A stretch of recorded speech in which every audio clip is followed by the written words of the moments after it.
Henry the Green Engine has lived on the island of Sodor for many years.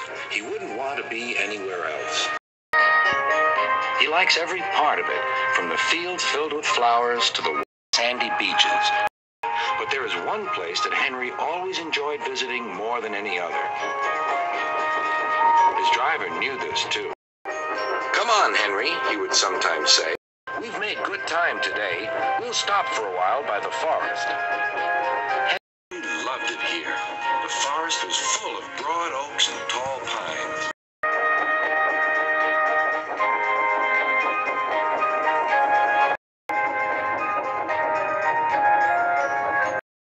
Henry could remember the day long ago when he and Toby brought some new trees to be planted, and Terence and Trevor helped haul them into place.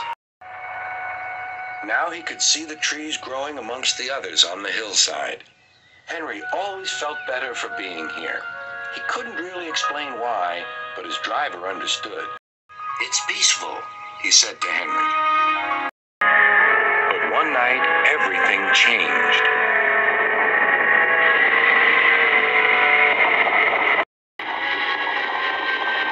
Engines were resting in the shed. "Listen," said Thomas. "Can you hear a strange whistling sound?" "It's the wind blowing outside our shed," replied Toby. "But I've never heard it like this before." "Do you know," added James, "if Gordon wasn't here now, I'd say it was him thundering by with the express." All the engines laughed, except Henry. "I hope the wind won't harm the forest." By morning, the fierce winds had gone, but the damage was done. Henry's driver came to see him in the yard. "Trees have fallen on the line," he said. "We must help clear the tracks." Donald set off with the breakdown train, and Henry followed. Trees lay everywhere.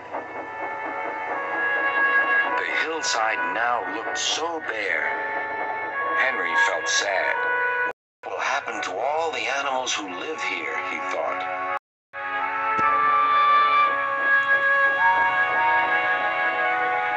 When Henry's flat cars were full of logs, he took them to the timber mill where they would be turned into furniture and other things. Henry was glad the wood was being put to good use, but he was still sorry to lose part of his forest. "Oh dear," sighed Toby to Thomas. "I wish there was something we could do to make things better again." "Yes, indeed," replied Thomas. "But what?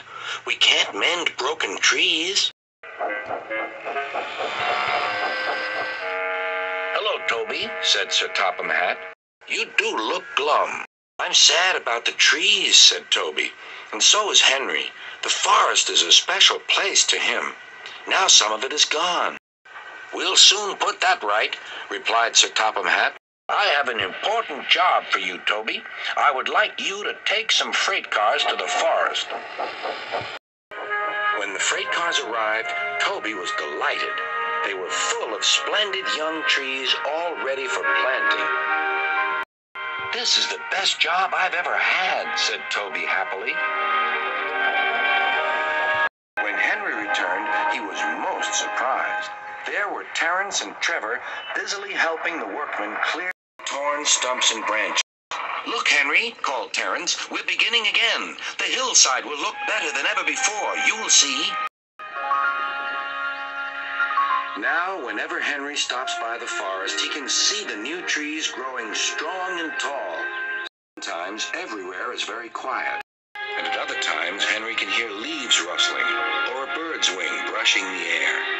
Often he can hear the distant sound of children laughing, and always he is happy here.